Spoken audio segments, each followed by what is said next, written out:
Hello viewers, welcome back to another weekend episode. Today I am back again with some new recipes. This Mango Bango is a very delicious dessert I made for iftar, and this Russian chicken cutlets are very delicious, crunchy and soft inside, spicy. And this beef kanji is a new version of my recipes. I have already shared beef kanji and chicken kanji, but this is a new version of beef kanji. You are going to love it. I have topped with some fried onions. Watch the video till the end to get an idea about all the recipes. Subscribe to Nazima's Taste of Home. Press the bell icon for latest updates. This Mango Bango is an Asian dessert served in restaurants. This mango sago is a refreshing summer dessert. Into a pan, add 2 cups of water. Measure half a cup of sago pearls and add it to the boiling water. Cook on low to medium heat for about 5 to 6 minutes. When the sago has cooked well, remove from the heat and add cool water or ice water and give it a good mix. This will avoid sticking together, and strain the water completely and keep the sago aside. Here I have taken ripe mangoes, sago, and I have to tell something about this coconut jelly. This coconut jelly is made from fermenting coconut. It's similar to jelly cubes. If you can't find this, you can always use kurumba flesh, or we call it young coconut flesh, the inner part of the kurumba, and then condensed milk. Cube the mangoes into small sized cubes and then add it to a bowl.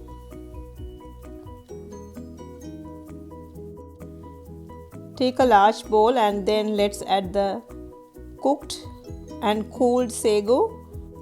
I am adding about half a cup of condensed milk and 2 cups of fresh milk, but the authentic recipe they use coconut milk, or they call it thick coconut cream. And then let's add the cubed mangoes and the coconut jelly. This coconut jelly is called natari coco. This is available in majority of countries. If you cannot find it, you can add kurumba flesh instead.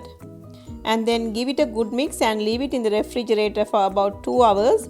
You can adjust the consistency as you want. I have added slightly thicker. You can add more milk and make it for your right consistency. For good results, try to get ripe and yellow mangoes. Now this delicious Mango Bango dessert is ready to serve. Top it with some cubed mangoes and coconut jelly.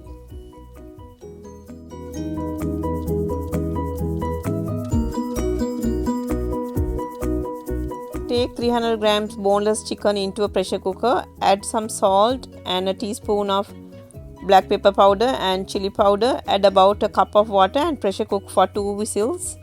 We need some shredded carrots, cabbages, onions and finely chopped bell pepper, and keep it aside. Now the chicken is ready. Save the chicken soup for later use and shred the chicken and keep it aside.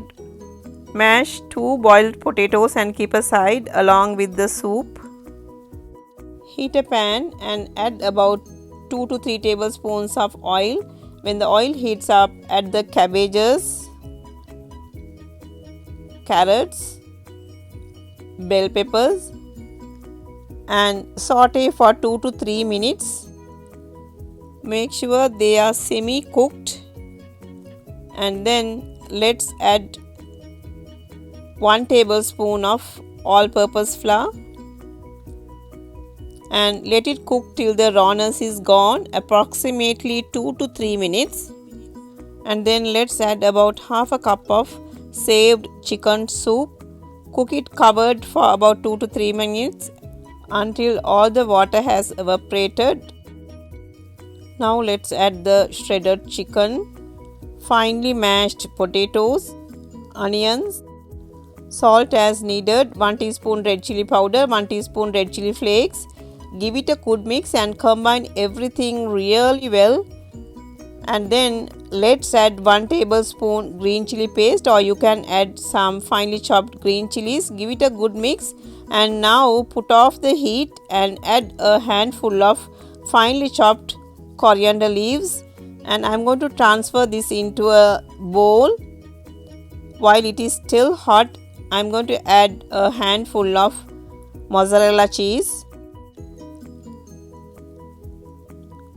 Add it to the mixture and combine really well and leave it in the refrigerator for 1 hour before we start molding.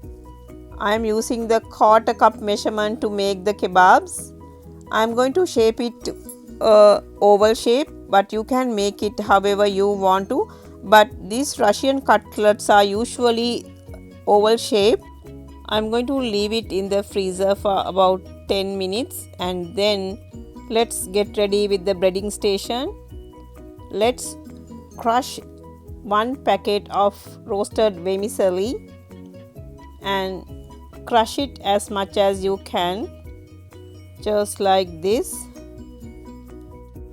Beat couple of eggs and take about half a cup of all-purpose flour. Add a pinch of salt to the all-purpose flour and mix it well.